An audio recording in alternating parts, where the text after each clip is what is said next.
ఆత్మస్వరూపులకు ఆత్మ బంధువులారా, శ్రీ వేదాంత పంచదశి చిత్రదీప ప్రకరణం.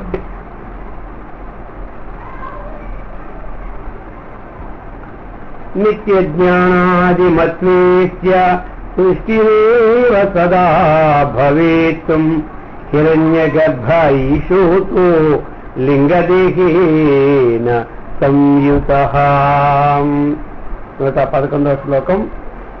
నిత్య జ్ఞానాదిమత్వేస్య సృష్టిరేవ సదా భవేత్తుం. ఇప్పుడు ఇక ఈ విధంగా తార్కిక మతంలో ఏదైతే తార్కి నిర్ణయిస్తూ ఉన్నాడో, సత్యకామ సత్య సంకల్ప అంటే ఏమిటి? సత్యమైనటువంటి ఇచ్చ, సత్యమైన సంకల్పం కలవాడని ఆ యొక్క జీవుల కంటే ఈశ్వరుడు విలక్షణుడని. ఎందుకంటే ఈశ్వరుల్లో సత్య సంకల్పము, సత్య అనేటువంటి ఉన్నాయని అని ఈ విధంగా ఈశ్వరుని గుణాధిక్యములకు ప్రమాణంగా ఉన్నది. కాబట్టి జీవుడి కంటే ఈశ్వరుడు గొప్పవాడే గాని ఎందుకు ఈశ్వరుడికి సర్వజ్ఞత్వాన్ని మనం చెప్తాం, జీవుడికి కించిజ్ఞత్వం మనమని అంటాం. కాబట్టి జీవేశ్వరుడికి సమానమైంది కదా అని ప్రశ్న వస్తే, అంటే ఐక్య దగ్గర సమానమే వస్తుంది, ఎక్కడ భేదమే ఉండదు. మతాల్లో ఉన్నటువంటి అభిప్రాయాలని అన్నప్పుడు జీవుడి కంటే ఈశ్వరుడు గొప్పవాడు. ఎందుకంటే మనం ప్రథమశారి మహావాక్య నిర్ణయంలో కూడా జీవేశ్వరులో అల్పజ్ఞత్వం, కించిజ్ఞత్వం, స్వాస్థ్యత్వం అనేటువంటి తీసుకుంటున్నాం. కాబట్టి అలాగైనా ఉంటుంది. అటువంటి చెప్తే అటువంటి తార్కిక మతము ఈ విధంగా నిర్ణయించినప్పుడు అందులో కూడా ఆ తార్కిక మతంలో ఇంకొక మతం ఆయన చెప్పిన దానికి ఒకంది బౌద్ధులు ఉన్నారు, బౌద్ధులు నలుగురు ఉన్నారు. ఒకడనేది క్షణికం అంటాడు, ఇంకోటి శూన్యం అంటాడు, ఇంకోటి అంటాడు. అలాగే తార్కిక మతంలో కూడా ఈయన చెప్పిన దానికి ఇంకొక ఆయన ఇప్పుడు అది నువ్వు చెప్పింది ఎక్కడ సమానంగా ఉంది అన్నబోతూ ఒక ప్రశ్న చేస్తున్నాడు. నిత్య జ్ఞానాదిమత్వే అస్య సృష్టిరేవ సదా భవేత్తు హిరణ్యగర్భ ఈశో ఈశః అతః లింగదేహేన సంయుతః. ఇప్పుడు మనకి ఇంతవరకు కూడా ఈ విధంగా వస్తూ ఆ ఈశ్వరుని యొక్క విశేషాలను ఇప్పుడు చెప్తూ ఉన్నారు. అయ్యా, నిత్య జ్ఞానాది మత్వేన అంటే నిత్యము సత్య సంకల్పము, కామ సంకల్పము ఇత్యాదివన్నీ కూడా ఈ విధంగా వచ్చినప్పుడు నిత్య జ్ఞానాది మత్వేనా అంటే ఈశ్వరునకు నిత్య జ్ఞానాది మత్వములు అంటే ఆ యొక్క ఈశ్వరుని ఏంది ఈ గురువులు ఉన్నప్పుడు అవి నిత్యాది గుణాలన్నీ కూడా పరమాత్మ ఎందు ఉన్నాయని తార్కికలో చెబుతూ ఉంటుంటారు. అలాంటప్పుడు ఎల్లప్పుడు సదా ఎల్లప్పుడూ సృష్టిదేవా సృష్టించితి భవేత్తు సంభవించును అంటే తార్కికుడు ఏం చెప్పినాడు? ఎవడైతే అంతర్యామి ఈశ్వరుడు ఉన్నాడో ఆయనకి జ్ఞానము, ప్రయత్న, ఇచ్ఛ ఇత్యాది ఈ మూడు గుణాలు కూడా జ్ఞానము, ఇచ్ఛ, ప్రయత్నం ఈ మూడు గుణాలు కూడా ఏంటి? నిత్యములై ఉంటే, నిత్యములై ఉన్నట్లు అయితే ఇక ఈ మూడు ఉన్నాయి కదా ఇప్పుడు. అందుచేత ఈశ్వరుని వాళ్ళ సృష్టి ఎప్పుడూ కలుగుతుంటే ఉండాలి. ఎందుకు ఉండాలి? జ్ఞానం ఉంది, ఇచ్చ ఉంది, ప్రయత్నం ఉంది. కాబట్టి సృష్టి ఎప్పుడు ఇలాగనే అవుతుంటూనే ఉండాలి. ఒకవేళ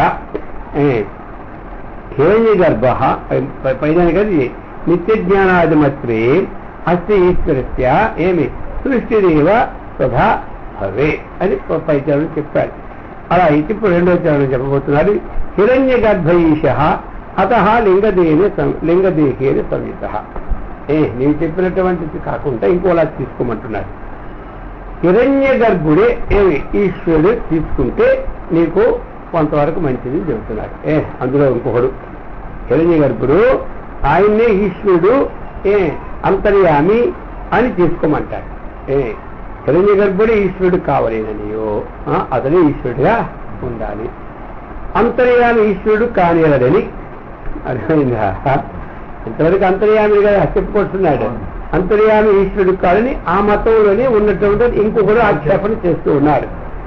కాబట్టి కానివాడనియు ఏ మాయ అయితే ఉందో అది ఉపాధిగా ఏది తీసుకున్నటువంటి వాడు, అది ఉపాధిగా తీసుకున్నటువంటి వాడు చిరంజీవి గర్భంటే ఎవడు? సమస్త లింగ శరీర అంటే సూక్ష్మ శరీర అభిమాని దేవత, సూత్రాత్మ. ఆయనకేమంటాం మనం?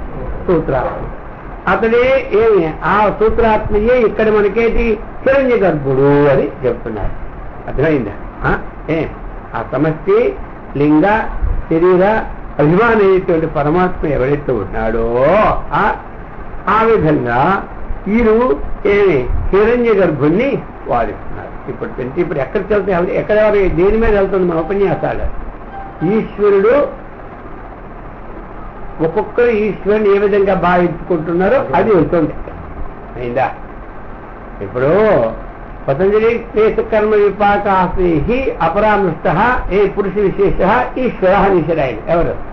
పతంజలి శాస్త్ర ప్రకారంగా ఆయన చెప్పాడు. ఆ విధంగా ఇక్కడ ఏదైతే జ్ఞానము ప్రయత్న ఇచ్చ ఉందో అటువంటి వాడు అంతర్యామి కాబట్టి అటువంటి అంతర్యామైనటువంటి వాడు అతడే ఈశ్వరుడు చెప్పుకొచ్చాడు. ఆ తార్కికులు ఇంకోరు ఇప్పుడు చెబుతూ ఉన్నాడు, నువ్వు చెప్పిన దాంట్లో మామూలుగా సృష్టి మామూలుగా జరుగుతూనే ఉంటాడు ఎల్లప్పుడూ, అందుకని అలా కాదు. ఎవడైతే ఈ యొక్క సమష్టి ఈ లింగ శరీర అభిమానంగా ఉండి దీనికి ఉంటున్నాడో అటువంటి హిరణ్య గర్భుడే ఈశ్వరుడని నువ్వు ఒప్పుకో అంటున్నాడు. ఇప్పుడు ఈశ్వరుడు అనే దాని మీద ఒక్కొక్క అభిప్రాయాలు ఎవరెవడు ఈశ్వరుడు ఏ విధంగా ఒప్పుకుంటున్నారో లోకంలో ఉన్న భేదాలన్నీ ఇస్తున్నారు. అది అయితే హిరణ్య గర్భుడు ఈశ్వరుడు అనడానికి ప్రమాణము ఏమిటి అని చెప్తున్నాడు. హిరణ్య గర్భస్య ఈశ్వరితే కిం ప్రమాణం? నువ్వు హిరణ్య గర్భుడు ఈశ్వరుడు అన్నావు, దానికి ప్రమాణం ఏంటి? ఇద్దరిలోనే ఒక ఇంట్లోనే ఇద్దరు, ఆ ఇద్దరిలో ఒకటి అంటాడు. నీకు ప్రమాణం ఏంటి అంటే అంటున్నాడు, అయ్యా ప్రమాణం ఉంది. ఉద్గీత బ్రాహ్మణే తస్య మహాత్మ్యమితి విస్తృతం లింగతత్వేపి జీవత్వం నాస్తి కర్మాద్యభావతః. ఇప్పుడు ఏం చెప్తున్నారు? ఉద్గీతేతి అంటే చాంద్రోగ్యోపనిషత్తునందు ఉద్గీత బ్రాహ్మణుడు ఒకటి ఉంది. ఆ ఉద్గీత బ్రాహ్మణునందు ఈ విషయం చెప్పబడి ఉన్నది. ఏమి చెప్పబడి ఉన్నది? సత్య ఆ హిరణ్య గర్భునికి ఆయన యొక్క మహాత్మ్యం. మహాత్మ్యం ఏంటి? ఆయన యొక్క విశేషం, ఆయనలో ఉన్నటువంటి విశేషం. అది చాంద్రోగ్యోపనిషత్తులో ఉద్గీత బ్రాహ్మణులో విస్తృతం వివరించబడి ఉన్నది. హిరణ్య గర్భుని యొక్క మహాత్మ్యం ఉందా చాలా విశేషంగా వివరించి ఉంది. కాబట్టి అతడు ఈ యొక్క ఈశ్వరుడు అంటే బాగుంటుంది. అతడు ఈశ్వరుడు అనడానికి సరిపోతుంది అని చెప్తూ మరి ఇంకా చెప్తున్నాడు.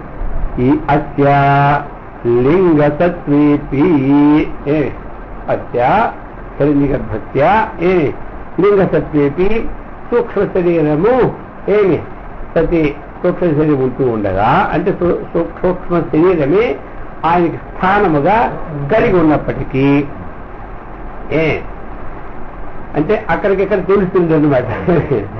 కర్మాది అభావత ఇది కూడా కర్మాది అభావత.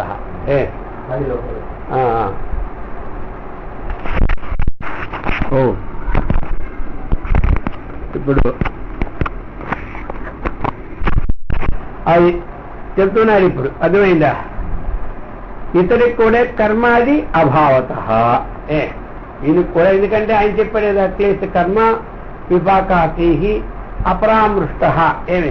కర్మల్లో కానీ క్లేశములు కానీ ఆశయం కానీ కర్మఫలానికి కానీ వాస్తవ సంబంధం లేదన్నాడు కదా అక్కడ. దాన్ని ఇక్కడ తీసుకుని అది చెప్తాను అనమాట. ఇక్కడ కర్మాది అభావత ఇది కూడా నేనేం చెప్పినాను, ఈ యొక్క సూక్ష్మ శరీర సమష్టి అభిమానమైనటువంటి హిరణ్య గర్భుడు ఇది కూడా కర్మ క్లేశ కర్మలేవి లేవు. అందుచేత ఒకవేళ నువ్వు వీడికి జీవభావం ఉంటుంది అంటావేమో, దీనికి ఎవరికైతే క్లేశ కర్మాది అభావం బయట ఉందో వాడు జీవుడు ఇప్పుడు కాదు. ఎవరికైతే క్లేశ కర్మాలు ఉంటాయో వాడు జీవుడు, అంతే కదా. అంతఃకరణంలో తాదాత్మ్యం చెందినప్పుడు మనం జీవుడు అయినాము, ఆ తాదాత్మ్య భావం నాకు లేదని కూడా దేవుడు అయినాము. ఇంకా అంతఃకరణంతో తాదాత్మ్యమైపోయి అంతా మనమే తీసుకుంటే ఏమంటారు ఇక జీవుడు. అంతఃకరణంతో విడదీసుకొని సాక్షిగా ఉన్నది మనమే తీసుకున్నా మన దేవుడిమే. తెలిసిందా? అంతఃకరణ భావాలకి లొంగి ఏమి అంతఃకరణ భావాలకి లొంగి ఏమి మనము కర్తృత్వం వహించినప్పుడు జీవుడు అయినా. అంతఃకరణ భావాలకు అతీతమైపోయి కర్తృత్వం వహిస్తే దేవుడు అవుతాడు. వహించపో కానీ నీకు వాసన అవుతుంది కదా కర్తృత్వ వాసన ఏమంటారు, ఇది వదులుతుందే. ఒక సంవత్సరంలోకి అభ్యాసం వాసన పడింది అనుకోండి, 2వ సంవత్సరం 2వ వాసన ఉంటుందా లేదా? ఈ ప్రకారంగా ఇది వాసన అనమాట. అందుచేత ఈ ప్రకారంగా అంతఃకరణంలో కర్తృత్వ వాసన ఉన్నప్పుడు ఏమైపోయింది, అది ఏమైంది మనకి జీవత్వాన్ని ప్రాప్తింప చేస్తుంది.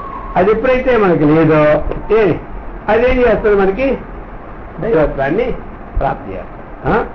అందుకని ఈ ప్రకారముగా మరి ఆ ఉద్గీత బ్రాహ్మణం కూడా ఈ విషయంలో మనకి చెప్తూ ఉన్నది.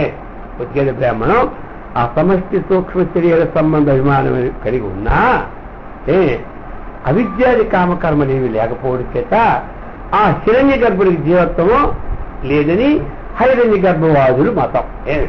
హైరణ్య గర్భవాదులు వాళ్ళు ఈశ్వరుని ఈ విధంగా తీసుకుంటారు. అర్థమైందా? ఒకటైతే ఇప్పుడు బయలుదేరుతూనే ఉన్నాయి. ఇప్పుడు 3-4 అయినాయి. ఇప్పుడు అర్థమైంది.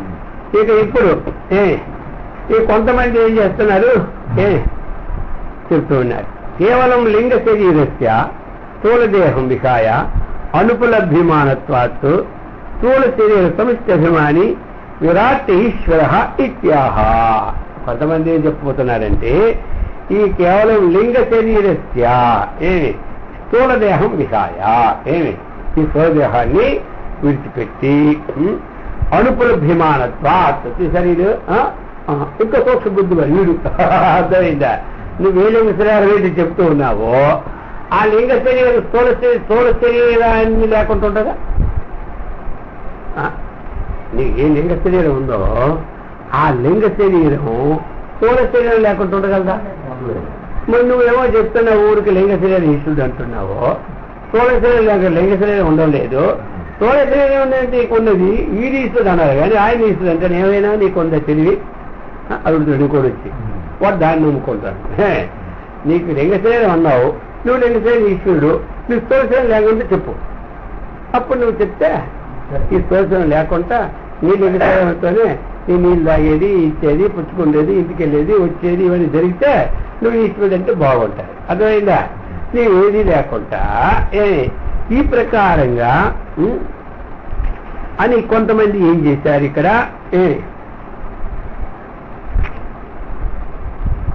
స్థూల శరీరం వీణ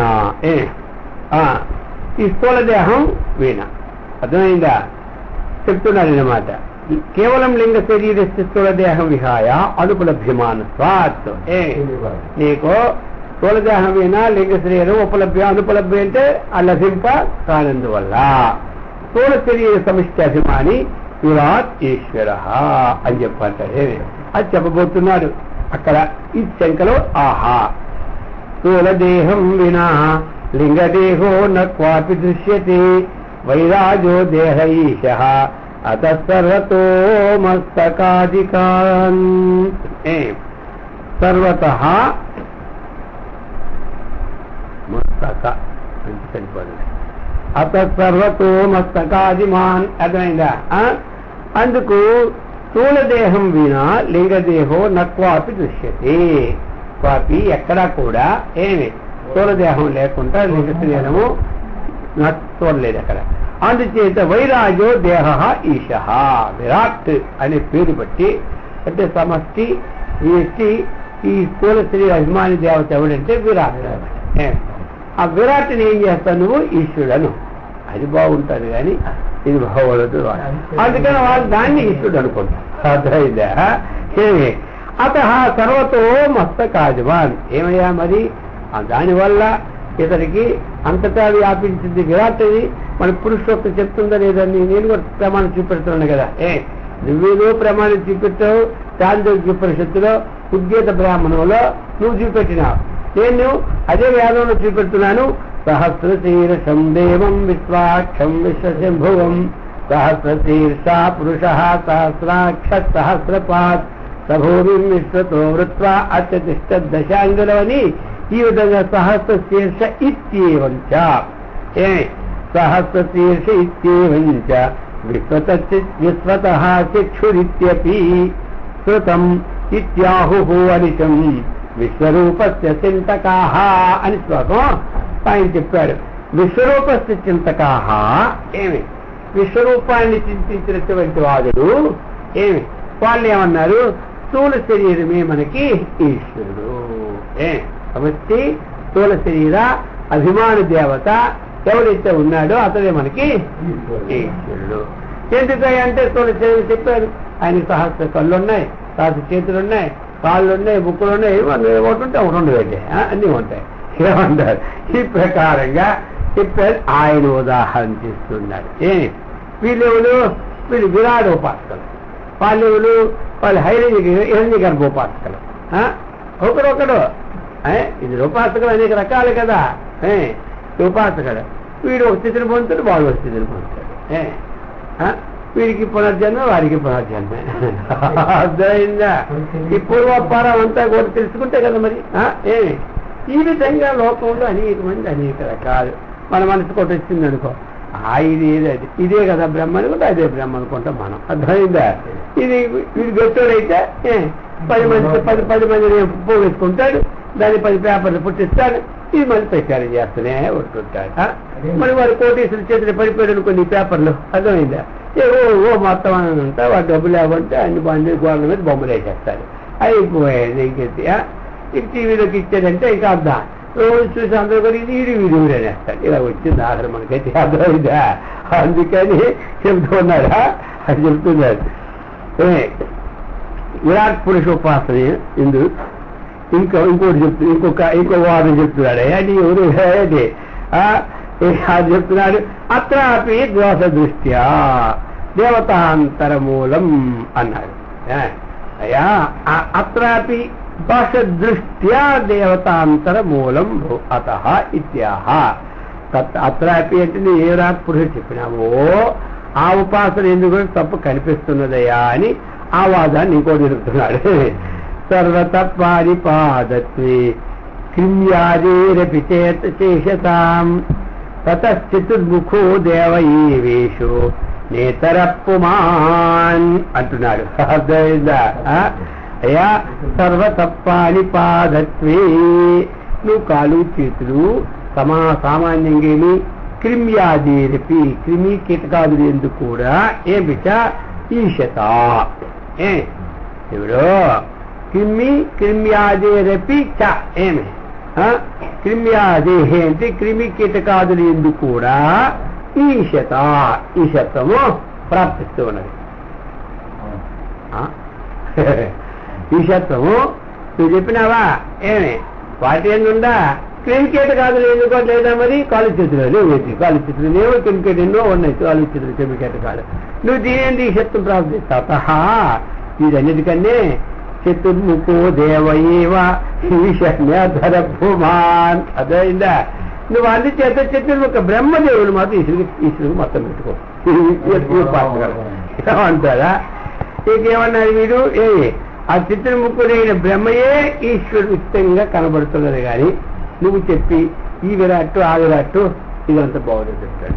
ఎందుకయ్యా అంటే మరి నువ్వు సర్వతత్వాని పాదత్వే అంటే క్రిమి కీటకాదుల్లో కూడా ఉంది ఈశత్వం ఉంది కదయ్యా. నువ్వు అది తీసుకొని సర్వతత్వాని పాదం చెప్పినప్పుడు క్రిమి కీటకాదుల్లో కూడా పానిపాదం ఉంది. మరి అక్కడికి ఈశత్వం వెళ్ళింది కదా, ఇందుకు చెప్తావు? పట్టులో ఉత్తమ బ్రహ్మదేవుడు కదా, చతుర్ముఖ బ్రహ్మ ఆయన పెట్టుకో ఈశత్వం అంటున్నాడు. అది ఇంకా మంచిది. వాళ్ళ అభిప్రాయం కొంతమంది ఆ విధంగా విచారణ చేసి ఆ ఈశత్వ సిద్ధి వారి ఎందు ఉపాసన చేస్తున్నారు. ఈ విధంగా ఏం కైరుచ్యతే ఇత్యత ఆహాం పుత్రార్థమితి పుత్రార్థం తముపాసీనా ఏవమాహు ప్రజాపతి ప్రజా అసృజేత్ ఇత్యాది శృతిం చోదాహరంత్యమి. ఇక ఎందుకంటే మనం పుత్రార్థం ఉపాసీనా ఆ పుత్రార్థం ఏంటి? పుత్ర సంతానం కొరకు ఆ చతుర్ముఖ బ్రహ్మనే ఉపాసన చేసిన వారు. చతుర్ముఖ బ్రహ్మను ఉపాసనకి అంటే దీన్ని బట్టి చతుర్ముఖ బ్రహ్మను ఉపాసన చేస్తే పుత్ర సంతానం కలుగుతుందని ఒక ఇది అన్నమాట. అంతే కదా తెలుస్తుంది. దీన్ని బట్ట ఉదాహరణ ఇచ్చారంటే ఎప్పుడు ఇస్తాడు? అందుకు అయా పుత్ర సంతానం కొరకు అన్నారు కదా. పుత్రార్థం తం ఉపాసీన ఏవమాహు ప్రజాపతి.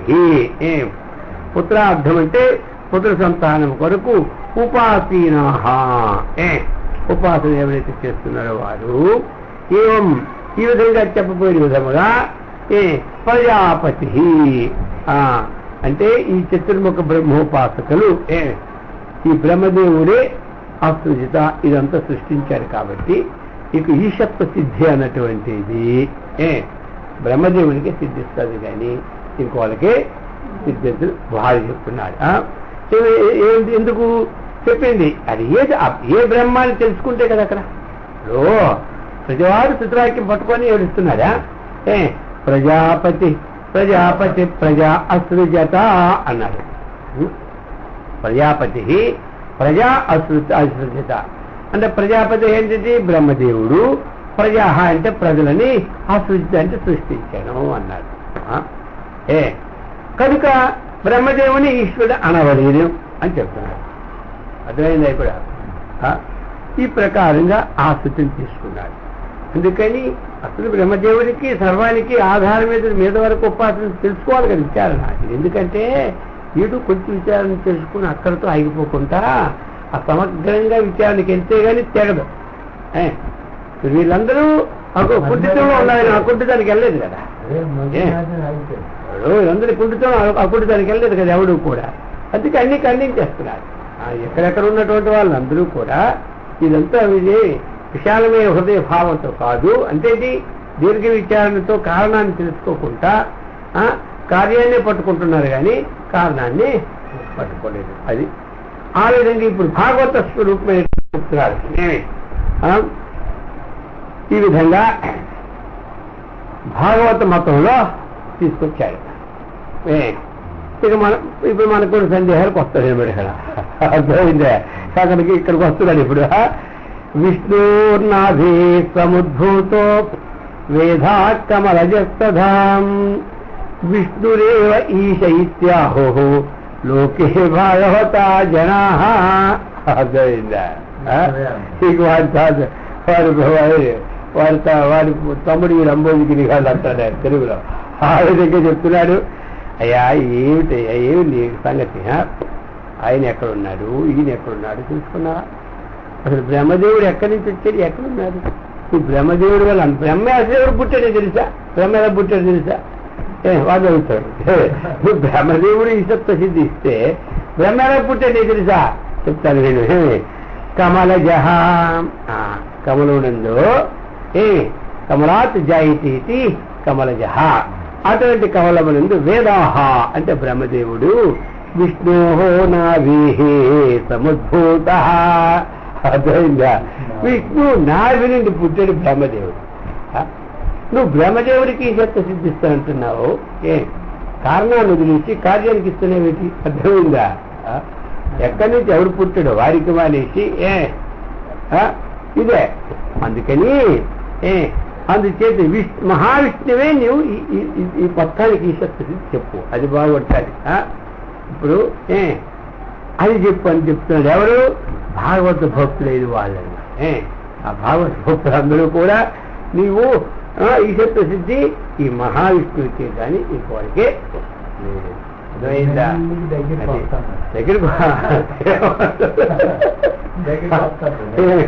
ఇప్పుడు ఈ విధంగా అనేక మంది అనేక రకాలుగా ఉండదు. మనకి లేదా? మనకి ఇప్పుడు అవన్నీ అర్థంతా వింటున్నాం కాబట్టి రోజు కొంతవరకు పర్వాలేదు. కానీ ఇవన్నో నా వీధి పక్కన కలిగితే అది ఏం చెప్తాడు? ఆ దేవుడే దెయ్యం లేదట, ఈ దేవుడు దెయ్యం లేదట, ఇదంతా ఎందుకయ్యా ఇక మళ్ళీ ఎంతో ఉంటుంటాడు. కనబడిందే వదిలేయమంటాడు, కనబడింది పట్టుకోమంటాడు. ఇది దాంతో ఏటో మనకేమో గత లేదు, వాళ్ళకి లేదు, మధ్య అర్థమైందా? ఇది మంచి ఈ విధంగా వాడు సరే వాళ్ళకైపోయినారా.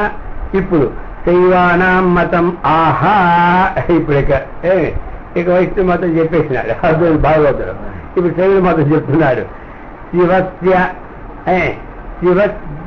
శివస్య పాదావ అన్వేష్టం శారంగ శక్త సత శివ ఈశః న విష్ణుః ఇత్యాహుః శైవ ఆగమానినః. అయ్యా చెప్తున్నాడు. శివస్య పాదౌ అన్వేష్టం శాంగ్యశక్తః సతశివః. శాంగి అంటే విష్ణుదేవుడు. శారంగ ధన్వా కదా అధరహ రథాంగ క్షోభి అంటుంటా కదా, అందుకు శాంగి అంటే ఎవడు? విష్ణుదేవుడు. అతను ఏమిటి? శివస్య పాదౌ అన్వేష్టం అశక్తః. ఇది సంగతి నీకు తెలీదా? అర్థమైందా? ఈ సంగతి నీకు తెలియదు అనమాట. అయితే ఎంతో అనుకో అని ఉంటుండే కూడా వచ్చి ఏమిటా సంగతి? అయ్యో, ఆ బ్రహ్మదేవుడు విష్ణుమూర్తి వెళ్ళారు ఇద్దరును ఎక్కడ? శివుడి దగ్గరికి. ఆ శివుడి దగ్గరికి వెళ్ళిన తర్వాత మా ఇద్దరు ఎవరు గొప్ప అని అడిగితే, నువ్వు నా పాదాలను చూసుకురా, నువ్వు నా తలకాయని చూసుకోనరా, మీరు చూసుకొని ఎవరు మనం తీసుకునేవాడే గొప్ప. అర్థమైందా? అన్నాడు. ఈయనేమో తిరిగి తిరిగి తిరిగి తిరిగి ఆయన పాదాలు నాకు తెలియదు నమస్కారం పెట్టేసి ఎవరు ఈశత్వ అంటే వీరు. ఈయన ఈశత్వ సిద్ధి పనికి వస్తాడా? ఇప్పుడు సెలవు వచ్చిందా? ఎలా వచ్చింది కాదులే, ఎంత చదివి ఎన్ని విన్నాను కానీ హీరుడు అవగుణంబు మానలేడు. గొగ్గు పాలు కొడుకు పోహునా బలినంబు విశ్వదాభిరామ. అందుకనే మూలం విచారం లేకపోతే ఇదే మన పని. అర్థమైందా? ఆ మూలం అనేది విచారం లేకపోతే ఎలా ఉంటుంది? ఇప్పుడు ఇదే మరి మన లోకంలో ఎలాగైతే ఎవరు గొప్ప అంటే ఎవరు సెకండ్ ఎక్కారు వాడు గొప్ప, ఈ సెకండ్ కొండలు ఎక్కడు కన్నా. అర్థమైందా? వాడు గొప్ప, ఈ కొండలు ఎక్కేవాడు కానీ వాడు గొప్ప. ఇంకెవరు గొప్ప అంటే అక్కడికెళ్ళి చంద్రమాన దగ్గర ఎక్కడ ఇచ్చారు కానీ అందరికన్నా వాడు గొప్ప. అర్థమైందా? ఇలాగ వచ్చింది, ఇలాగే వచ్చింది. అక్కడ ఇక్కడ ఒకటే బ్రతుకు మనకి.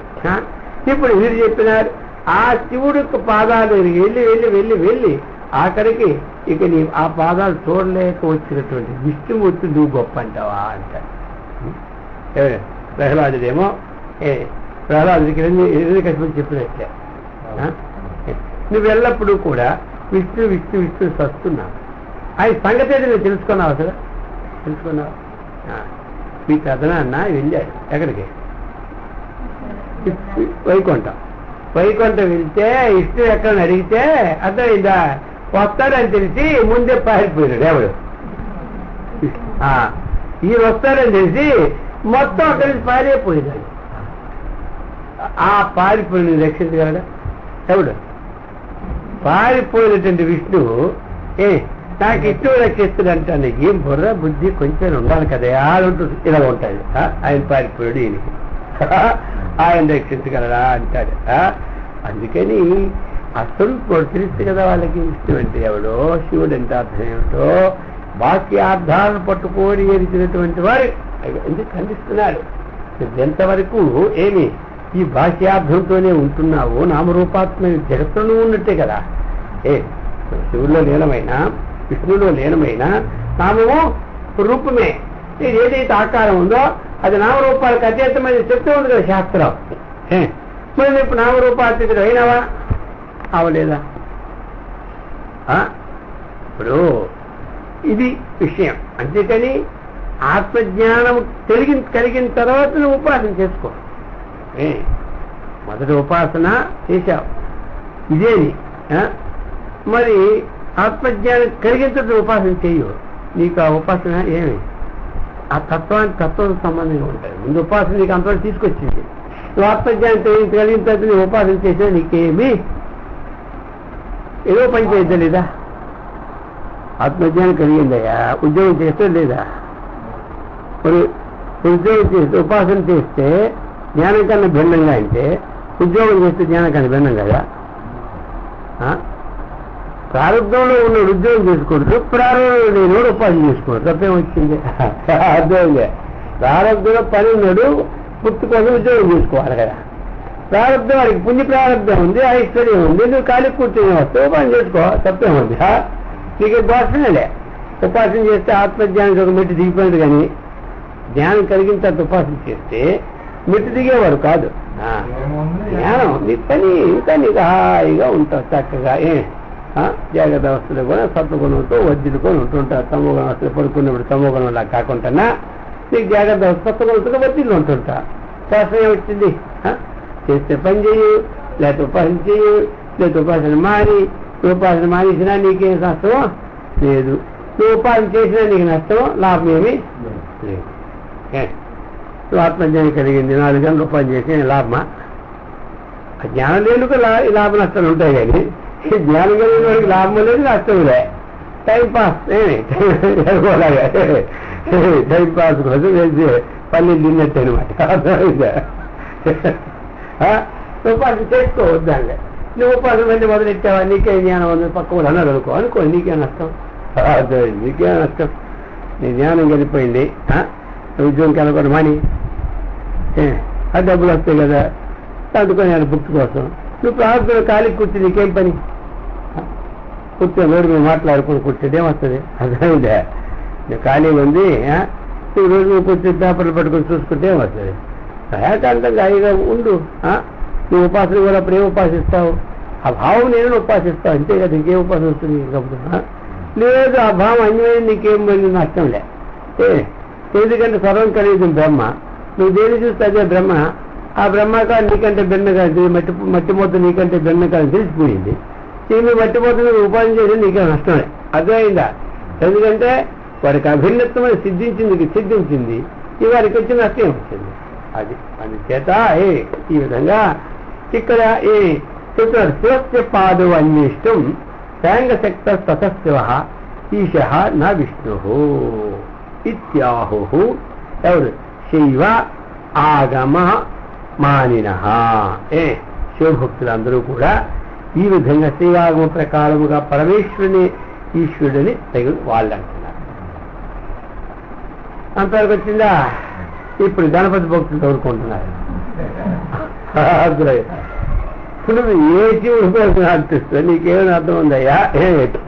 పురత్రయం సాధయితం విఘ్నేశం సోప్య పూజయేత్ వినాయకం ప్రాహురీశం గానపత్యమతేరత. ఇప్పుడు గణపతి ఉపాసన చెప్తున్నారు. ఏమిటయా? నువ్వు ఆ త్రిపురాసుర సంహరించినప్పుడు పురత్రయం సాధయితం. పురత్రయం అంటే ఆ త్రిపురాసుడు అనమాట. ఆయన్ని సంహరించే ముందుగా నువ్వేం చేసే తెలిసిన ఈ గణపతిని ముందు పూజించి, ఎవరు? శివుడు. గణపతిని పూజించి తర్వాత వెళ్ళినాడు.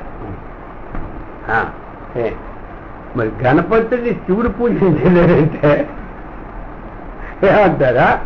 ఇప్పుడు నువ్వు ఈ శబ్దానికి ఇవ్వాలి, గణపతికి ఇవ్వాలి. అంతే.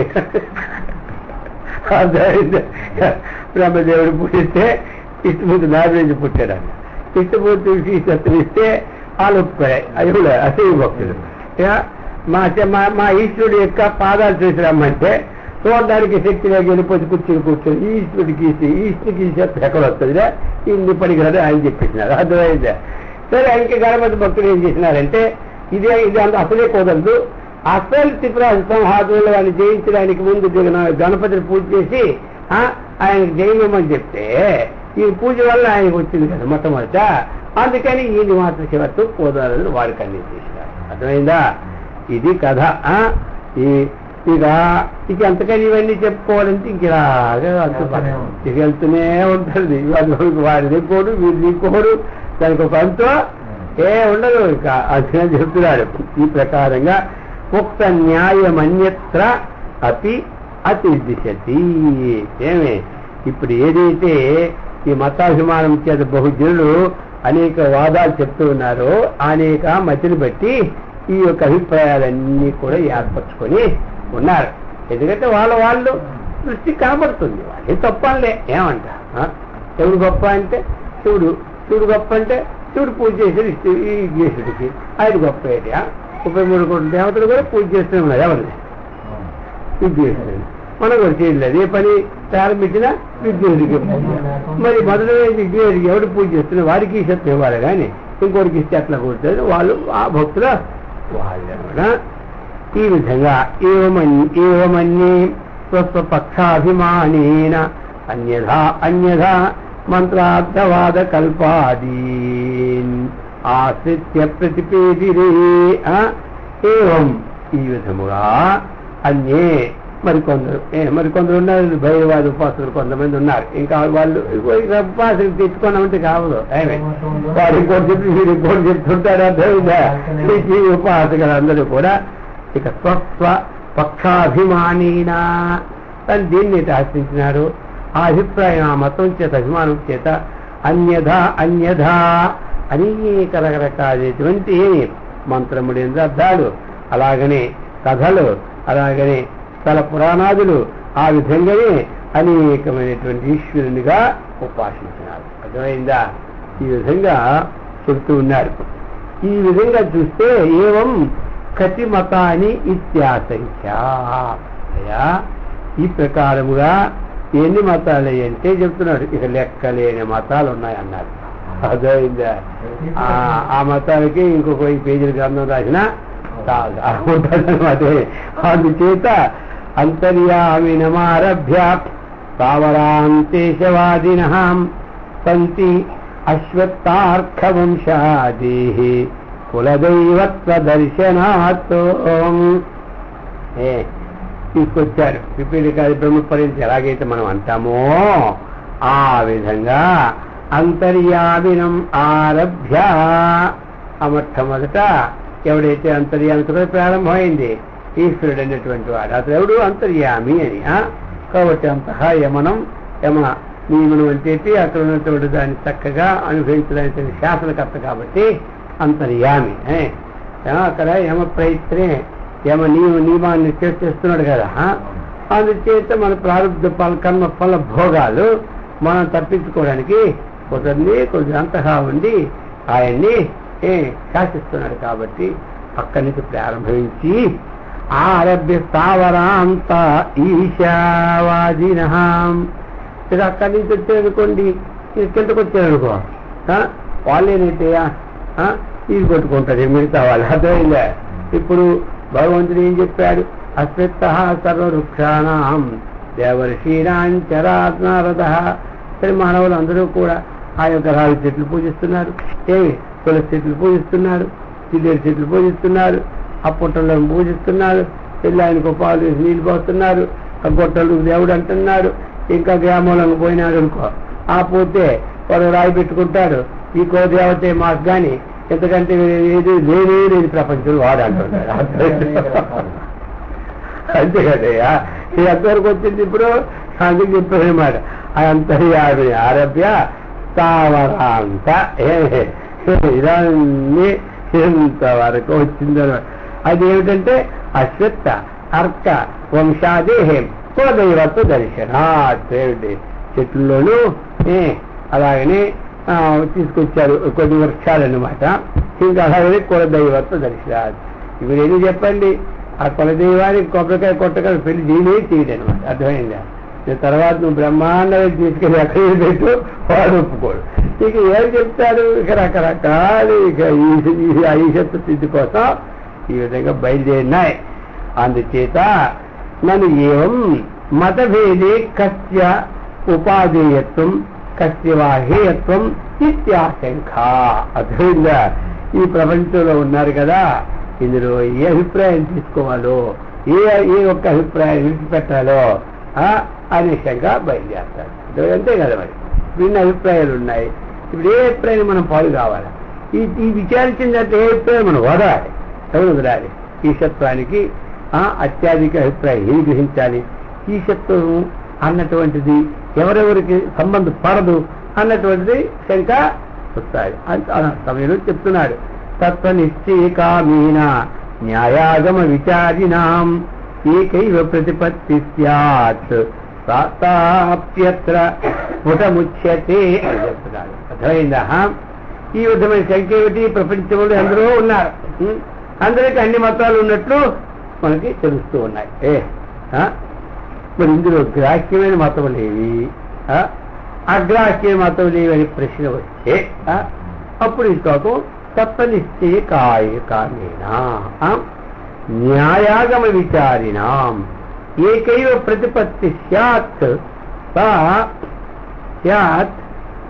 సాపి అత్ర స్ఫుటముచ్యతే. అర్థమైందా? చెప్తున్నారు తత్వనిశ్చయ కామేన ఏమిటి? తత్వనిశ్చయాన్ని కోరినవాడు. తత్వం అంటే ఇప్పుడు ఏది యథార్థం? ఇందులో యథార్థం ఏమిటి? ఆ యథార్థాన్ని ఎవడైతే కోరుతుంటాడో ఎట్లా మరి ఆయనకి యథార్థ నిత్యం అవుతుంది?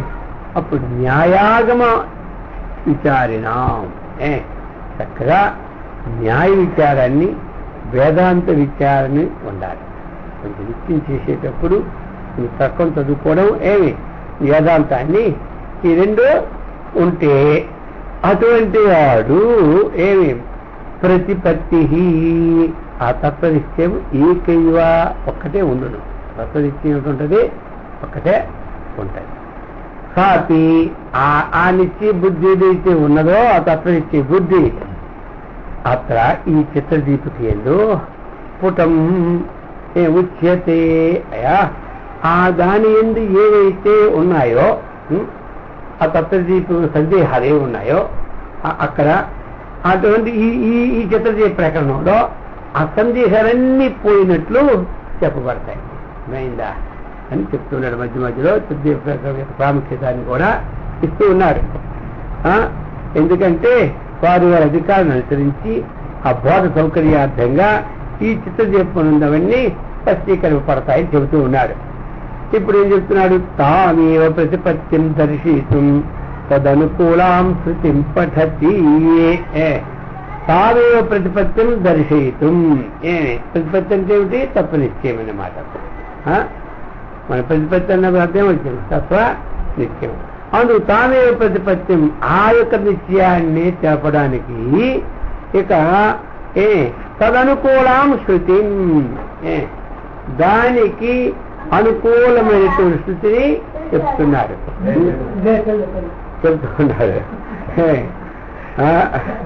దానికి అనుకూలమైన ఒక స్థితిని చెప్తున్నారు అనమాట. మాయాంత ప్రకృతి విద్యాత్ మాయనంతు మహేశ్వరం అత్యావయవభూతైస్తు వ్యాప్తం సర్వమిదం జగత్. చెప్తున్నారు ఇప్పుడు మాయాంతు ప్రకృతి విద్యాత్ మాయను ఏ ప్రకృతినిగా తెలుసుకోవడము అంటున్నారు. ఇక మాయనంతు మహేశ్వరం ఆ మాయకి ఉపాధికి ఎవడు వాడు ఈశ్వరుని మహేశ్వరునిగా తెలుసుకోవాలి. మాయాంతు ప్రకృతి ఇక మాయనంతు మహేశ్వరం మాయా యస్తి మాయి ఏమంటారు? మాయ ఎవరి దగ్గర ఉంటే వాడే మాయి లేకపోతే మాయావి ఏదో మాయ అనుకో. అందుచేత వాడి దగ్గరే ఉంది మాయ. అందుచేత మాయాంతు మాయను ప్రకృతినిగా విద్యాత్ తెలుసుకో అన్నారు. మాయనే ప్రకృతిగా తెలుసుకో. ఇక మాయనంతు మహేశ్వరం మాయోపాధికి లేని ఎవరైతే ఈశ్వరుడు ఉన్నాడో అతన్ని విద్య తెలుసుకున్నాడు. మాయనంతో మహేశ్వరు అస్య అవయవభూతైస్తు అస్య ఆ పరమేశ్వరుని యొక్క ఏదైతే అవయవభూతైస్తు అన్నాడు అంటే ఈ చరాచరాత్మకంలో అవయవాలు ఎవరికి? ఆ ఈశ్వరుడు. అందుకు ఇతడు ఏమిటి మరి? వ్యాప్తం సర్వమిదం జగత్తు ఇదం సర్వం ఈ సమస్తమైన జగత్తు కూడా ఏమి వ్యాపింపబడి ఉన్నది. సర్వజీవుల చేత ఈ సమస్తమైన జగత్తు కూడా వ్యాపింపబడినది. అంటే ఏమొచ్చింది మనకు అర్థం?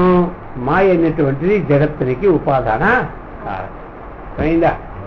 మాయ జగత్తుకేమిటి? ఉపాదాన కారణం. కాబట్టి ఆ మాయే ప్రకృతి అంటారు. మాయని జగత్తుకి ఏం కారణం? ఉపాదాన కారణం. ఉపాదాన కారణం మాయ. అది అయితే ఇక్కడ అహేయ ఉపాదాన కారణం నిమిత్త కారణం ఆయనే. అర్థమైందా? ప్రకరణాన్ని బట్టి వచ్చిన సబ్జెక్టు అంతవరకు అర్థం చేసుకోవాలా, అంతే. అది చెప్తున్నా అంటే ఆ సంబంధమైనటువంటిది అక్కడ చిన్న సెట్టింగ్ కూర్చోలేదో చెప్తాడు అందుకు. కాబట్టి మాయ జగత్తుకి ఏమైంది? ఉపాదాన కారణమవుతూ ప్రకృతి అనబడి. అర్థమైందా? మరి ఇట్టి మాయకి ఎవరి ఆధారణ అంటే మొదటి చూసుకుంటున్న అంతర్యామి. ఆ అంతర్యామి అయినటువంటి ఆ పరమేశ్వరుడే చెప్తున్నాడు. ఆ పరమేశ్వరుడు కానీ ఇక ఇవన్నీ ఉన్నాయి. స్థావరం ఉంది, జంగం ఉంది. అయితే వీటిని అంతర్యామి యొక్క అంశస్వరూపమే ఇదంతా. ఇష్టాభ్యాహం ఎదుర్కొస్తున్నాం. ఏకాంశేన స్థితో జగత్ అన్నాడు కదా. 10వ అధ్యాయం ఏం చెప్పారు? ఇష్టభ్యాహం ఇదం కృష్ణం, ఇదం కృష్ణం, ఇదం సంపూర్ణమైన జగత్. కృష్ణం అంటే సమస్తం కదా. సమస్త ఇదం కృష్ణం అంటే ఇదం అంటే జగత్. ఈ కనబడుతున్న సంపూర్ణమైన జగత్తు విష్టభ్య అహం. దీన్నంతా అవలంబించిన ఎవరు? అతనే అనమాట. దాన్ని పట్టుకునేది, దాని బలాన్ని ఇచ్చేది, దాని సామర్థ్యం ఇచ్చేది, దాన్ని చక్కగా పుష్పాలలో దారంలాగా ఉండేది ఇష్టభ్య. ఇదం ఏమి కృష్ణం ఏకాంశేన స్థితో లేదు. ఇవన్నీ అనేకాంశంలో ఒక్క అంశం అన్నారు. అనేకాంశం. ఇప్పుడు కూడా ఆ అంశంలో అర్థమైందా? ఆ ఒక్క అంశంలో ఇప్పుడు చెప్తున్నాడు. ఆ అంతర్యామి యొక్క ఈ అంశ స్వరూపం అయితే ఉన్నదో ఈ స్థావరం గంగము అంతన్న చెట్లు కానీ నడిచినవి కానీ ఇవన్నీ ఎవరిదే? ఆ అంశంలో ఒక అంశం. మరంతా లెక్కేస్తే అంశం ఏమిటి? ఇంకా మొత్తం ఇదంతా కలిసి ఏకాంశేన స్థితిలో జగత్ అన్నారు. అంతే కదా. ఇప్పుడు ఒక్క విషయంలోనే ఇదంతా ఉంది.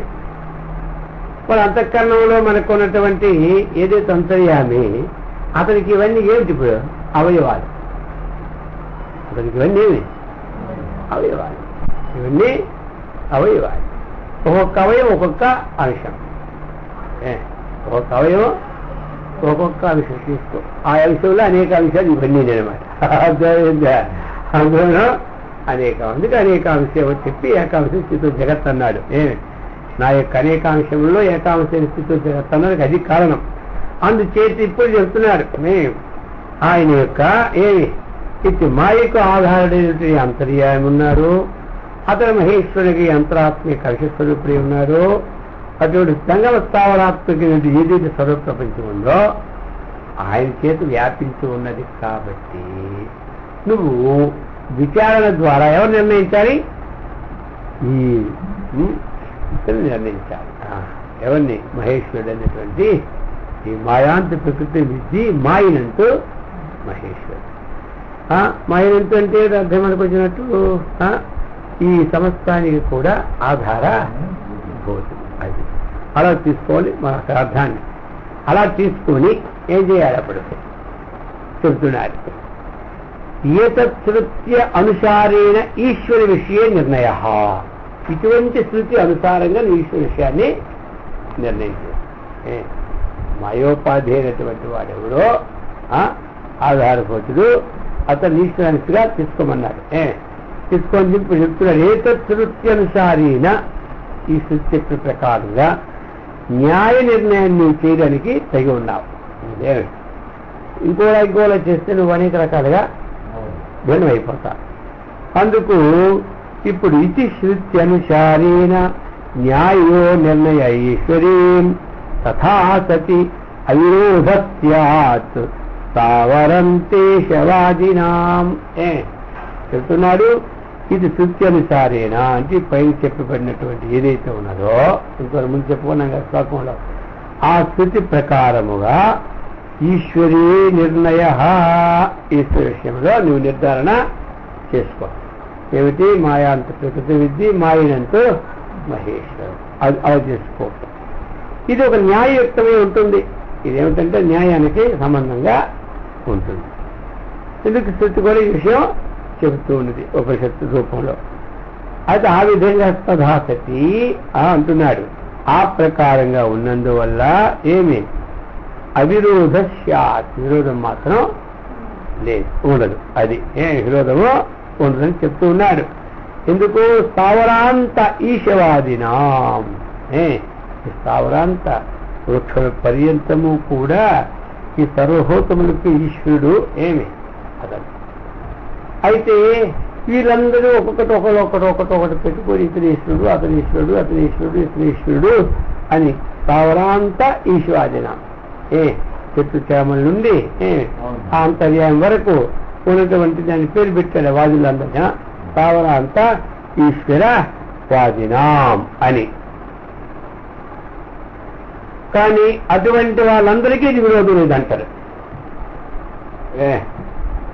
ఎవడెవడైతే అంతర్యామి నుండి ఎంతవరకు వచ్చినాడో, ఎంతవరకు చెట్లు వరకు వచ్చినాడు ఈశ్వరుడు ఎన్నివాడు. చెట్లు వాడు ఒప్పుకోడాడు, గొట్టోడు ఒప్పుకో, పొట్టోడు ఒప్పుకుంటాడా, వాడిది అంటాడు. వెళ్ళి చెప్పు నాకు ఈ పుట్టే దేవుడు అంటాడు.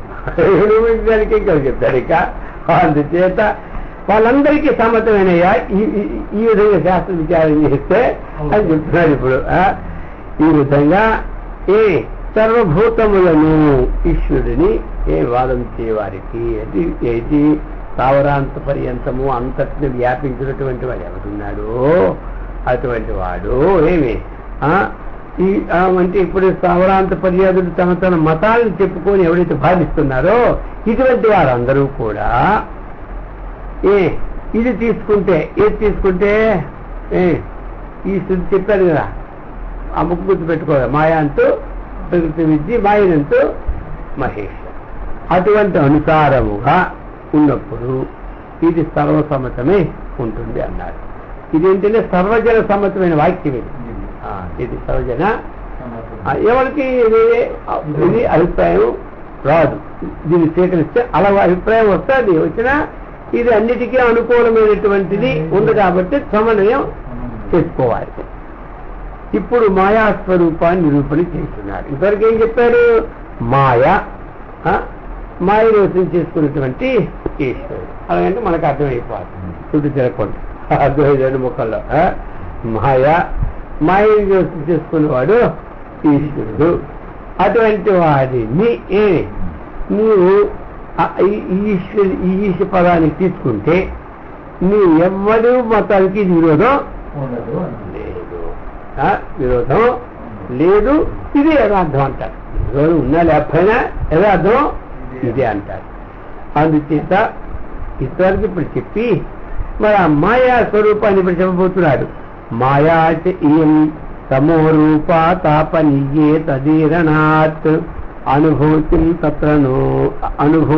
తత్ప్రమాణం ప్రతిజిజ్ఞే శృతిశ్రయం. ఇప్పుడు మాయాటియం తమో రూప, మాయ ఏమిటంటే చెప్పేశాడు. తాపనీయే తదీరణాత్, తాపనీయమనే ఉపనిషత్తునందు మాయా అంటే తమో రూపము అని చెప్పాడు. మాయ ఏమిటంటే ఆ ఉపనిషత్తునందు సమస్త స్వరూపము కలిగినటువంటిదే మాయా అని చెప్పుకొచ్చాడు. అనుభూతిం తత్ప్రమాణం ప్రతిజ్ఞే శృతి స్వయం. అయితే దీనికి అనుభూతి అంటే అనుభవమును, మానం అంటే ప్రమాణమును, శృతి అంటే శృతి స్వయం ప్రతిజ్ఞే. శృతి చెప్పిందయ్యా ఈ వాక్యాన్ని. మాయాచ తమో రూప, ఈ మాయా తమోగల స్వరూపం ఏంటని ఎక్కడ చెప్పారయ్యా? ఉత్తర తాపని పూర్వతాపని అని ఉపనిషత్తుల ఏమి ఎందుకు చెప్పబడింది ఏమి సంగ్రహంగా చెప్తారు. అది మాయ అంటే ఏమిటాయంటే తమో రూప, అంతే కదన్నమాట. తమో రూపం సూర్యునికి కప్పబడింది ఏమిటి? మేఘం. ఆ మేఘం తొలగిపోయిందంటే సూర్యుడు ప్రకాశం ఉంటాడు. అలాగనే మనకి ఈ అజ్ఞానం పోయితే ప్రకాశిస్తూ ఉంటుంటాడు. అర్థమైందా? ఇప్పుడు మనకి అధ్యాత్మ సాధాత్మ సంబంధమే ఇక్కడ మనకు అధ్యాత్మ మనకు అజ్ఞానం. ఇంకేముంది అజ్ఞానం? అజ్ఞానం మనకి ఇంకెక్కడ ఉంది చెప్పండి. దృక్ దర్శన సంయోగ ఏకాస్మిత ఇవ అస్మిత అన్నారు. అస్మిత అస్మిత అంటే ఏమిటి అంటే ఆ అహం వృత్తి ఏమి ఎక్కడ నీకు ఉదయం అయిందో ఆ వృత్తం ఏంటంటే అహం వృత్తికి దాని స్వరూపం ఏమి అంటే దృక్ దర్శన సంయోగ ఏకాత్మత. అదే ఇది దృక్కు దర్శనం. ఈ రెండింటికి ఏకాత్మత నువ్వు చేసినావు. ఈ రెండింటికి ఏకాత్మత ఇవ ఏకాత్మత చేశావు కాబట్టి నీకు వచ్చింది. ఇప్పుడు ఈ రెండింటికి ఏం చేయాలి? మన విచారణ ద్వారా దృక్కు వేరు పురుషుడు, దృక్కు వేరు దృశ్యం వేరు. దృగ్దర్శన సంయోగం ఏకాత్మత ఇవ అనిపించాడు. ఏకాత్మత ఇవ అందుకే ఎక్కడైనా మనం దృక్కు వేరు దర్శనం వేరు. కానీ అజ్ఞానికి దృగ్దర్శన సంబంధంగా తాదాత్మ్య అధ్యాసతో ఏమి కర్తృత్వ భోక్తృత్వానికి దిగిపోతున్నారు. విచారణ స్థిరుడు ఏం చేశారు? దృక్కు వేరు, దృక్ అంటే దష్ట చూసేవాడు అనమాట దృక్కు. ఇక దృశ్యం అంటే జగత్ నేను దృశ్యం వేరు అని వాడు విచారం చేస్తారు. ఈ విధంగా చెప్తూ ఉన్నారు. ఆ లోకానుభవాన్ని ఇంకొకటి విధిస్తున్నారు. ఏది? మాయాచితమో రూప అన్నటువంటి ఒక విషయము అది లోకంలో కూడా అనుభవం ఉంది అన్నారు. శాస్త్రంలో చెప్పారు మాయాచ తమో రూప. మాయ అంటే ఏమిటి అంటే తమస్సు యొక్క ఏమి స్వరూపమే అని చెప్పేశారా. ఇప్పుడు చెబుతున్నాడు ఆ అనుభవం ఆ మాయ తమస్సు యొక్క స్వరూపము అదే ఆ అనుభవాన్ని చెప్పబోతున్నారు. ఇప్పుడు జరం మోహాత్మకం తచ్చేత్ అనుభావయతి శృతి ఆబాలగోపం స్పష్టత్వాత్ ఆనంత్యం తస్య ప్రభవితు చెప్తున్నాడు. ఇప్పుడు జరం మోహాత్మకం తత్వం అంటే ఏమిటి? ఆ తమోగుణ స్వరూపమైనటువంటి మాయ ఉందా అది ఒకటి జరమనియు, మోహాత్మకం అంటే అజ్ఞాన స్వరూపమని. మాయ ఏమిటి? ఒకటి జరం, రెండవది అజ్ఞాన స్వరూపం. రెండు అన్నమాట ఇది అక్కడ. ఈ ప్రకారముగా ఏమిటి? శృతి అంటే వేదవాక్యం అనుభావయతి. వేదభావం ఏం చేస్తుంది? అనుభావిత అంటే లోకం యొక్క అనుభవాన్ని మనకి తెలుపుతూ ఉంటుంది. ఇది అని ఇక్కడ చెప్తున్నారు. ఆ బాలగోపం సృష్టత్వాత్. ఆ బాలగోపం, ఆ బాలగోపం అంటే ఏమిటి?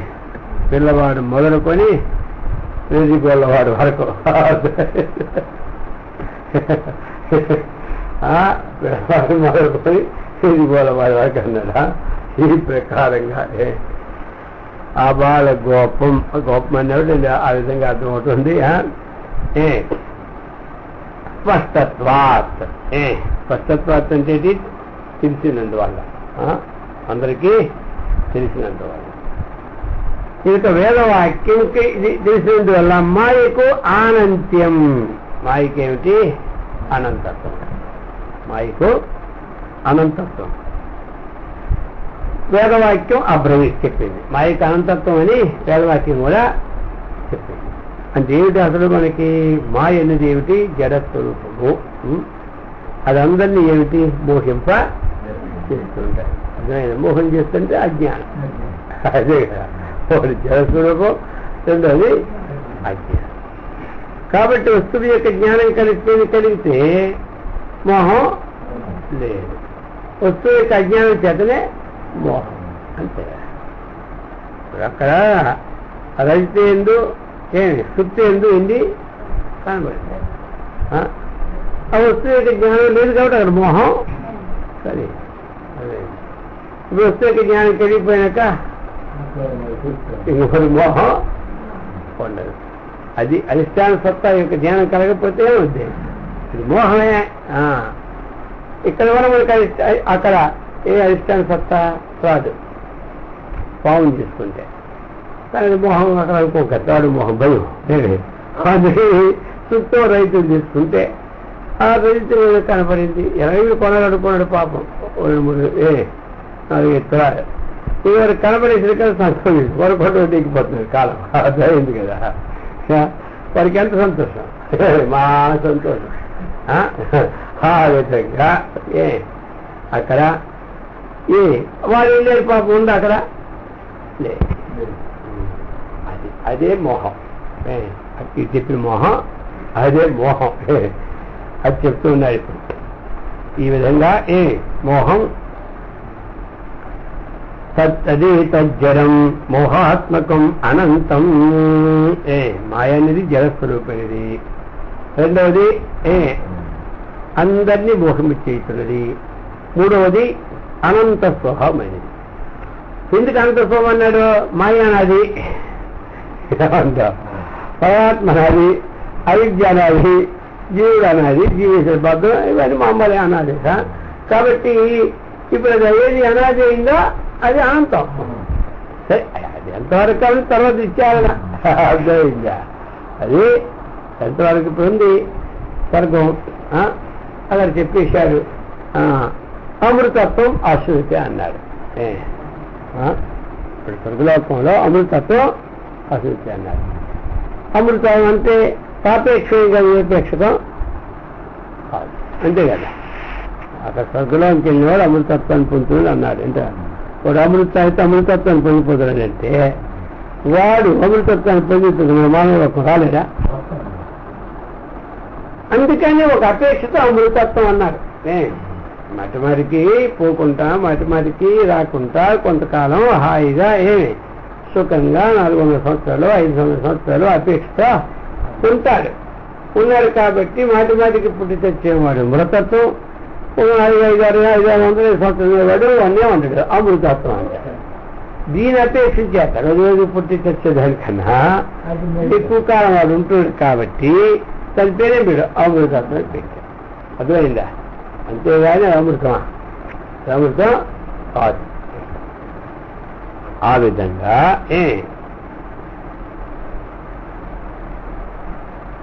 జలమోహాత్మకం తచ్చేత్ అనుభావేతి శృతి. ఆబాలగోపం స్పష్టత్వ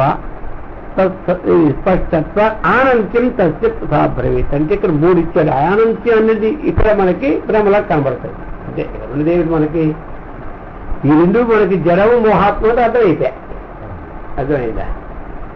ఆనంత్యం మాయకి ఎక్కడా అని మనకు అది సందేహం వస్తుంది. వచ్చే ప్రశ్న ఎక్కడ వస్తుంది? అక్కడే వస్తుంది. ఇంకెక్కడ ఆనందం పరమాత్మక ఆనంత్యం ఉంటే మాయకి ఆనంత్యం ఎక్కడా అని. అందుచేత ఎక్కడా అంటే ఎక్కువ కాలం ఉండేవాడికే చిరకాలం చిరంజీవి అంటారు. తక్కువ కాలం పోతే అల్ప ఆయుష్మంతుడు అంటారు. ఆ సాపేక్షం దాన్ని వచ్చిందనమాట. ఎక్కువ కాలం ఉండబట్టి వీరు పరమాత్మ గుణాలన్నీ వర్ణించుకుంటుంటే ఇకటనే పరమాత్మని అనుకుంటారు. అర్థమైందా? ఆ ప్రకారంగా చెప్తూ ఉన్నారు ఇక్కడ కూడా. ఆబాలగోపం స్పష్టత్వాత్ ఆనంత్యం తస్య ప్రాభవేత్. ఆబాలగోపం అందరికీ కూడా ఈ విషయాన్ని స్పష్టంగా తెలిసి ఉన్నది కాబట్టి అందుచేత ఆనంత్యం తస్య సాభవేత్. అతనికి ఆయనకి అనంతత్వం అన్నటువంటిది సిద్ధిస్తుంది అంటాడు. ఎవరికి? మైక్. అచిదాత్మఘటాదీనాం యస్వరూపం జలం హితతుం యత్ర కుంఠీ భవేద్ బుద్ధి మోహ ఇది లౌకికాః మోహ. ఎప్పుడు చెప్తారయ్యా అని చెప్తున్నాడు. లోక సంబంధనాలు దేనికి మోహం అనేది. కాబట్టి అచిదాత్మఘటాదీనం అంటే అచిదాత్మ అంటే చిదాత్మ కానిటువంటి జడచేతటువంటి ఘటాదీనం. చిత్తు అచిత్తు అంతే కదా. అచిదాత్మ అంటే ఏంటి? చిత్తు అంటే ఆ ఆత్మ కానిటువంటిది. అది ఏమిటిది? అచిదాత్మ ఘటాదీనా. ఈ ఘటాదులన్నీ ఉన్నాయంటే అవి చిదాత్మ కాదు. యతస్వరూపం జడహి తత్తు. కొన్ని గోడ ఉంది, అనేక రకరకాలు ఉన్నాయి కదా. ఇవన్నీ ఏమిటంటే అచేతములని బుద్ధి ఏదైతే ఉన్నదో అది జడస్వరూపం యొక్క అనుభవం. ఇప్పుడు మనకి అవి అచేతనాలు ఉన్న మనకు తెలుసు కదా, అచేతనత్వం లేదని. ఆ బుద్ధి ఏదైతే ఉన్నదో అదేమిటి? అదే మన జడస్వరూపం యొక్క అనుభవం. ఇది చేతనము కాదు అని మనం ఇచ్చించేసాం అనుకోండి, ఆ అనుభవం ఏంది? జడస్వరూపం యొక్క మంచి అర్థం చేసుకో, అంతేగాని ఆ మాటలో చెప్తాడనమాట. అందుచేత ఇది జడ స్వరూపం. అత్యుడు అచిదాత్మగతాధీనాం యస్వరూపం జడం హి తత్ ఎత్ర కుంతి భవేద్ బుద్ధి. బుద్ధి అన్నటువంటిది ఎత్ర ఈ విషయం నందు కుంటి భవేత్. కుంటి అంటే తెలుసుకొని జాలక విభ్రాంతిని పొందుతూ ఉన్నదో. అర్థమైందా? ఏ సమయంలో బుద్ధి కుంతి భవేత్. ఎట్లా అంటే ఏ సమయంలో బుద్ధి ఏమిటి? కుంతి భవేత్ అంటే తెలుసుకొని జాలక, అంటే భ్రాంతిని చెందుతోంది. అసలు విషయాన్ని తెలుసుకోవడం భ్రాంతిని చెందుతుంది. ఏది చెందుతుంది భ్రాంతి? బుద్ధి. ఎక్కడ అంతేకాదు, ఇది వెండేది ఎక్కడ కలిగింది? బుద్ధి ఏందే? అర్థమైందా? ఈ తత్వం ఎక్కడ కలిగింది? బుద్ధి ఏంటే అది చెబుతున్నాడు ఇంకేనా. కాబట్టి ఈ విధంగా బుద్ధి కుంటి భవేత్. అటువంటి బుద్ధి కుంటి. అయితే ఇప్పుడు ఇది ఎవరు తెలుసుకుంటాడు? మరి నా బుద్ధి కుంఠితమైన తెలుసుకోవడం అంటే సామాన్యం. ఎదుటివాడి బుద్ధిలో ఉన్న విషయాలు చెప్పగలం, కానీ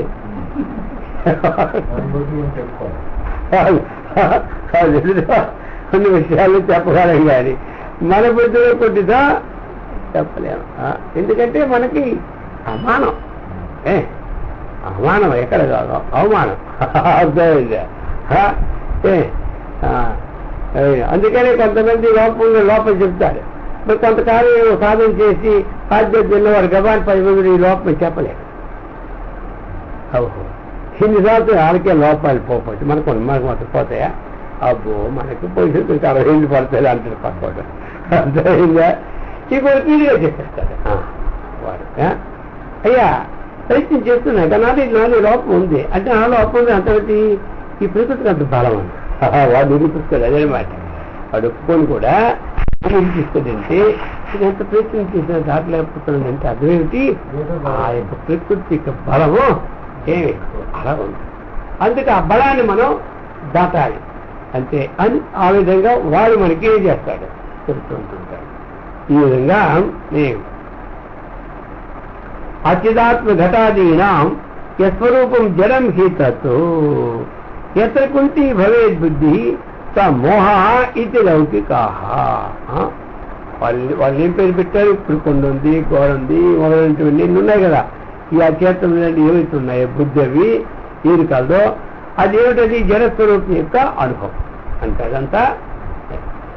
అయితే ఇప్పుడు కొంతమంది ఏమంటారు? నేను బాగా చేస్తున్నాను, విచారణ చేస్తున్నాను, కానీ ఆ విషయం మాత్రం ఇప్పుడు ప్రస్తుతం నా బుద్ధికి అందుకోలేదు అంటాడు. ఏమంటాడు? నా బుద్ధికి అందుకోలేదు అంటాడు. మరి ఈ అనుభవం ఏమిటిది? ఇది మోహస్వరూపం యొక్క అనుభవం. అది అన్నమాట. అందుచేత ఈ విధంగా తీసుకొస్తూ ఉన్నారు. అర్థమైందా? ఒక లైన్లో బండి అలా తీసుకొచ్చి ఆ విచారణ మనం ఏం చేయాలి అనేటువంటి తత్వ విచారణకి తీసుకొస్తూ ముందు చెప్తున్నారు. కాబట్టి అటువంటి విచారాన్ని మనం చక్కగా అర్థం చేసుకుని యోగ్యత నా భగవంతుడు మనందరికీ సదా రక్షించుగాక. ఓం సహనావతు సహనౌ భునత్తు సహ వీర్యం కరవావహై తేజస్వినావధీతమస్తు మా విద్విషావహై. ఓం శాంతి శాంతి శాంతి. హరి ఓం తత్సత్.